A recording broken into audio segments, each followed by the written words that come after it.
Welcome to me ఇంటి వంట by Lakshmi. మీ ఇంటి వంటలో ఈరోజు కోడిగుడ్డు వెల్లుల్లి కారాన్ని చేసి చూపిస్తున్నాను. ఈ కర్రీ అనేది చాలా టేస్టీగా ఉంటుంది. తక్కువ టైంలోనే ప్రిపేర్ చేసుకోవచ్చు.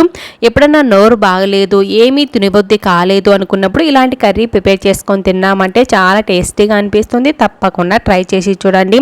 బ్యాచిలర్స్కి కూడా ఈ కర్రీ అనేది చాలా బాగా యూజ్ అవుతుంది.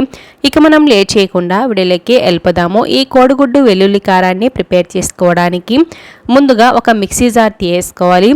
రోల్ ఉంటే రోట్లో అయినా దాన్ని చేసుకోవచ్చు. ఇందులో 1 టీ స్పూన్ వరకు జీలకర్ర, 1/2 టీ స్పూన్ వరకు మిరియాలు, అలాగే 5 లవంగాలు వేస్తున్నాను. 10 నుంచి 12 వెల్లుల్లి రెబ్బల్ని పొట్టు తీసైనా వేసుకోవచ్చు, లేకుంటే అలా అయినా వేసుకోవచ్చు. 1 టీ స్పూన్ కారపొడి, 1/2 టీ స్పూన్ పసుపు, అలాగే 1/2 టీ స్పూన్ వరకు సాల్ట్ కూడా వేసుకొని గ్రైండ్ చేసుకోవాలి. ఇందులో నీళ్ళేమీ వేసుకోలేదు. మరి గట్టిగా ఉందనుకుంటే కొద్దిగా నీళ్ళు వేసుకొని పేస్ట్లా కూడా ప్రిపేర్ చేసుకోవచ్చు. ఇప్పుడు దీన్ని పక్కన పెట్టేసుకొని స్టవ్ మీద ఒక కడాయి పెట్టేసుకొని 2 నుంచి 3 టేబుల్ స్పూన్ల ఆయిల్ వేసుకున్నాను. ఆయిల్ వేడిన తర్వాత 1 టీ స్పూన్ వరకు పోపు దినుసులు వేసాను. పోపు దినుసుల్లో ఆవాలు, జీలకర్ర, మినపప్పు, శనగపప్పు కలిపి పెట్టుకున్నాను. ఇప్పుడు ఇందులోని మీడియం సైజు ఉల్లిపాయను వేసుకొని చిన్న ముక్కలకు కట్ చేసి వేసుకున్నాను. 2 పచ్చిమిరపకాయలను నిలువుగా కట్ చేసి వేసుకున్నాను. కొద్దిగా కరివేపాకు కూడా వేసుకున్నాను. కరివేపాకు వేసుకున్న తర్వాత ఉల్లిపాయలు తొందరగా ఫ్రై అవ్వడం కోసం ఇందులో కొద్దిగా సాల్ట్ అనేది వేసుకోవాలి. సాల్ట్ వేసుకుంటే తొందరగా కలర్ వచ్చేస్తాయి. ఉల్లిపాయల్లో ఉన్న వాటర్ బయటకు వచ్చేసి 1/2 టీ స్పూన్ పసుపు కూడా వేసుకొని ఉల్లిపాయలు కొద్ది కలర్ చేంజ్ అయ్యేంత వరకు వేయించుకోవాలి.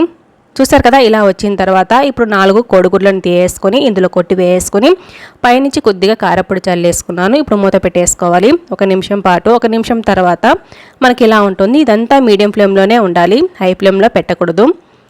ఇక్కడ మనము ఆమ్లెట్ లాగా వచ్చింది కదా, ఈ ఆమ్లెట్ను చిన్న చిన్న ముక్కలుగా కట్ చేసుకోవాలి. మరి పెద్ద పెద్దవిగా కాకుండా, అలానే మరి చిన్నవిగా కాకుండా మీడియం సైజులో కట్ చేసుకుంటే సరిపోతుంది.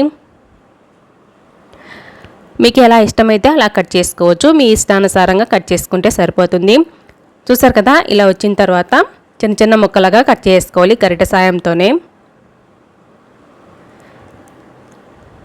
ఇలా కట్ చేసుకున్న తర్వాత 1 నిమిషం పాటు వేయించేసుకోవాలి.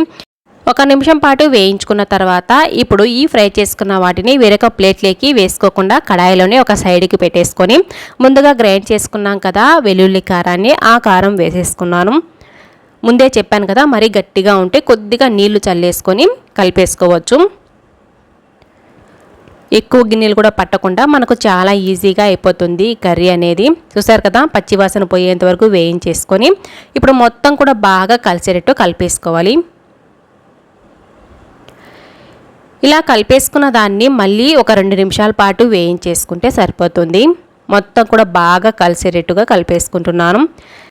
చివరగా కొద్దిగా కొత్తిమీర ఉంటే వేసేసుకొని బాగా కలిపేసుకొని స్టవ్ ఆఫ్ చేసుకుంటే కోడిగుడ్డు వెల్లుల్లి కారం అనేది రెడీ అయినట్టే.